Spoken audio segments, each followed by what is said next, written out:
তো hey guys, welcome back to my new blog. আর এই ব্লগে আপনারা দেখতে পাবেন মালদা গিয়ে আমরা কোথায় বিরিয়ানি খেলাম। তো আমাদের রথবাড়িতে নেমে 5 টাকা দিয়ে চলে যেতে হবে 420 মোড়ে।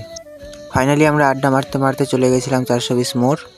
তো বন্ধুদের সঙ্গে ঘোরা, খাওয়া আর মজা করার ব্যাপারটা পুরোটাই অন্যরকম। তো দেখুন সেখানে গিয়ে আমরা কি করি। আর একটা কথা মনে রাখবেন, রথবাড়ি থেকে 420 মোড় যেতে কিন্তু 5 টাকা ভাড়া নেয়। অনেক টোটোবেলায় চাইবে 10 টাকা, কিন্তু তাদেরকে এড়িয়ে চলবেন। থেকে নেমে যাওয়ার পর বাম দিকে সোজা চলে আসবেন, আর ওই যে দেখতে পাচ্ছেন সামনে বিরিয়ানির দোকান, আর আমরা সেখানেই যাব এখন।